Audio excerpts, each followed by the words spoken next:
equals. Someone raise your hand and give me something that you want to multiply 4/5 by. How many times bigger are you going to make it? Jackson, you got an evil look on your face. You want to say yours for a second. Janiyah, 2. All right, so Janiyah, 4 times 2 and 5 times 2 is 10. So 8/10 is the same thing as 4/5. We could draw it out and prove it, but I'll tell you that it's the same. Adrian, make sure you're with me. All right, so another one. Ethan, go ahead. Times 5. All right, times 5. So 5 times bigger. All right, so Ethan, 4 times 5 and 5 times 5 is 25. Now, for the last one, I want you to find an equivalent fraction for 4/5, and then we'll share it and see if yours is correct or not.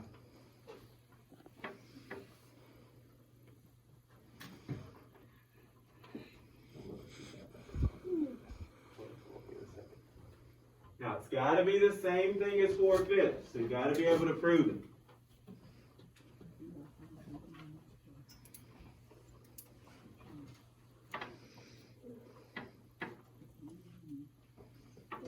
Corey, your pencil should be moving.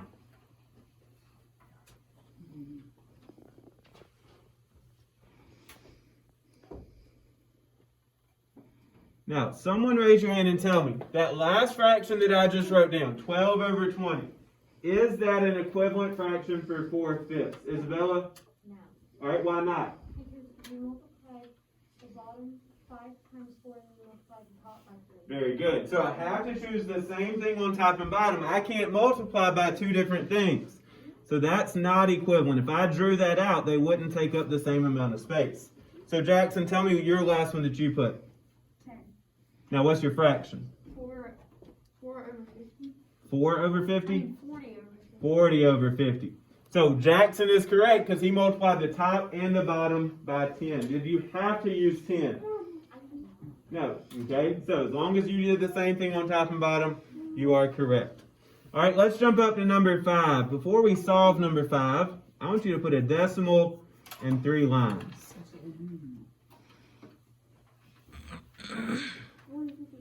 Now, someone raise your hand and tell me what place value comes right after the decimal point. Marlene? Right after the decimal point? Alex? McKinley? The tenths. Very good. So let's fill that first blank in with tenths. All right. What place value comes right after the tenths place? Peyton? Hundredths. So let's put HTHS for hundredths. And then, Michelle, what comes after the hundredths? The thousandths. So we'll put TTHS for thousandths. Now, in order to round decimal numbers, you must know your place value. So that's why we wrote them down there. Okay? So on this first one, we're going to round 2.448 to the nearest tenth. So someone raise your hand and tell me which number is in the tenths place. Janiyah? The first 4. So Janiyah, which number is in control? The other 4. So Janiyah, what happens to that 4? Very good. Now I want you to rewrite that same number off to the side. Now on this one, we're rounding it to the nearest hundredth. So someone raise your hand and tell me which number is in the hundredths place on this one. Marlene? The second 4. So Marlene, which number is in control? So what's going to happen to that second 4? It turns into a 5. Very good. Now I've heard from the same 5 or 6 people the whole time. I need some more of us to raise our hand, start answering some questions. I know we can do better than that. All right, on the second set, we're taking 78 and 96 thousandths, and we're going to round it to the 10th. So Madison, which number is in the 10th place? So which number is in control? So Madison, what happens to that 0? It turns into a 1. Very good. So 78 and 1/10. So let's rewrite that same number. Now this time, Ethan, we're rounding it to the hundredth. So which number is in the hundredths place? So which number is in control? So what happens to that 9? It turns to 10, but you have to put the 1 with it in the 10th place. Very good. So the final answer, Ethan, should say what? 78 and 1 I mean in 10 hundred. Very good. Ethan's got it. So that one can get tricky when you're going up from that 9. But just like he said, you make it a 10, and then you give that 1 to the 10th place. All right, Tremaine, on the next one, which number is in the 10th place? The 8. So which number is in control? 2. So what happens to that 8? It stays the same. It stays the same. Very good. So let's rewrite that same number. So now, Tremaine, we're going to go to the 100th place. So which number is in the 100th place? The 2. So which number is in control? 6. So what happens to that 2? It turns and it goes up to the Very good. Tremaine's got it going on. I like it. Okay. And the last one. On that one, Michelle, which number is in the 10th place? So which number is in control? So what happens to that 5? Now the 6 is in control. It turns into a 6. Remember, 5 and above, we go up. So the last one, 12.565, we're going to the 100th place this time. So, Janiyah, which number is in the 100th place? So which number is in control? So what happens to that 6? It goes to a 7. Very good. So remember, we wrote down our place values, tenths, hundredths, thousandths. We underlined the place that we're looking for. Circle the number in control. 5 and above, it goes up. 4 and below, it stays the same. We've been talking about rounding for a little while. On number 6, we've got to fill in the blank with the correct multiple of 10. So 10, 100, 1,000, and so on, to make the equation true. Now, all of these are division, Isabella, which means they're moving the decimal point which way? To the left. So I want you to draw an arrow to the left.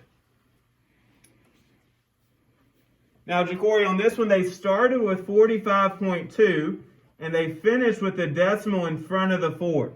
Ja'Cory, how many times did they have to move that decimal? 2.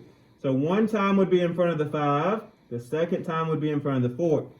Now, Ja'Cory, moving it twice to the left is like dividing by what? 100. Very good. So 100 should have filled that space in. Okay? On the middle one, Michelle, they started with the decimal between the 3 and the 8. It finishes in front of the 3. How many times did they move that one? Well, one time, which is like dividing by 10. Very good. And the last one. Now, this one's a little bit different. So they started between the 9 and the 8. It finishes in front of a 0. So, Jackson, how many times do they have to move that one?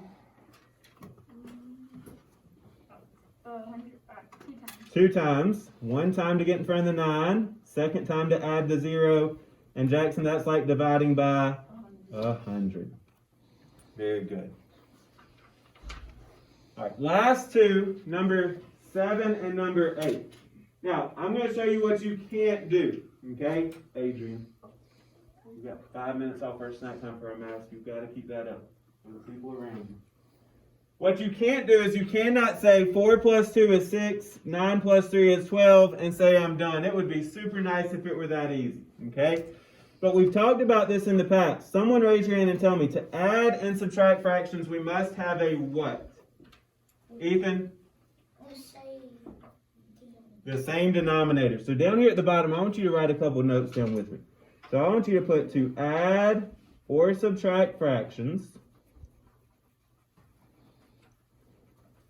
we must, there we go. We must have a common denominator.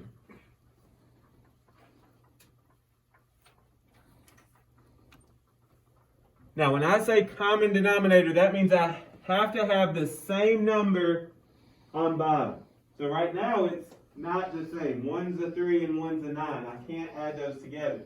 So I can't add them until this bottom number is the exact same.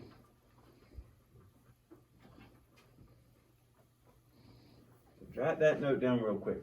So I can't add or subtract fractions without a common denominator. Now, to figure out what our common denominator is going to be, we're going to kind of make a new problem with our fraction bars and our plus signs. Now, to figure out what that's going to be, I'm going to use multiplication. It's going to be 3 times something to get this number and 9 times something to get that number. But the deal is the number has to be the same thing. So I have to be able to say 3 times something to get it and 9 times something to get it. And it's going to become the same number on bottom. So someone raise your hand and tell me what number do both 9 and 3 have in common? That I can multiply by 9 and by 3 to get that number. Tyron? 3. Now, I can't say 3 or 9 times something and get 3. Now, I could do 3 times 1 and get 3, but I can't do 9 times something to get 3. Isabel, what are you thinking? 3 times 3 is 9, and then 1 times 9 is 9. Very good. So your common denominator is going to be 9. So I want everybody to put a 9 down at the bottom. Okay, so just like Isabella said, you can do 3 times 3, which is 9, and 9 times 1, which is 9.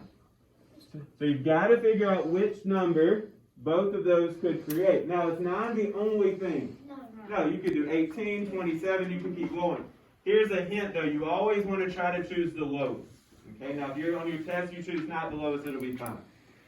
Now, the rule says whatever you do on bottom, you have to do the same thing on top. So I want you to put times 3 and times 1. So, Isabella, that fraction that was 2/3 is going to become what? 6 ninths. And then 4 ninths is going to become, it stays the same, 4 ninths. So now, Isabella, 4 ninths plus 6 ninths would be 10 ninths. Very good. Now, usually we would change that to a mixed number, but we'll leave that the same for right now. Would it be 1 and 1? It would be 1 and 1. All right, let's go ahead and set up number 8. So fraction bar, minus sign, fraction bar, equal sign. Okay. So I need a number that I can say 6 times something to get that number and 3 times something to get that number. What number do both 6 and 3 have in common that they both could become? Janaya, what are you thinking? You can do 3 times 2 is 6. Okay, can I make 6 something that's 6? I like it. I like the way Janaya is thinking. So she's going to choose 6 to be her bottom number. Somebody raise your hand and tell me if you were thinking of another number. Jackson? 12 would also work. Ethan? 18 would also work. Okay, so those would have been fine. So like Janaya said, she did 3 times 2 and 6 times 1. So that means on top, Jackson, I need to do 5 times what? 5 times 1, which is 5. 5. And then on the other side, Jackson, 1 times 2, which is 2. Now, on this one, notice we are subtracting. So when I subtract 5, 6 minus 2, 6, Marlene, the final answer is going to be 3, 6. Very good. Now, before you put that up, I want you to pause for just a second. Since this week is a short week, we're going to jump into tomorrow's just a little bit. So I want you to slide over to number 7.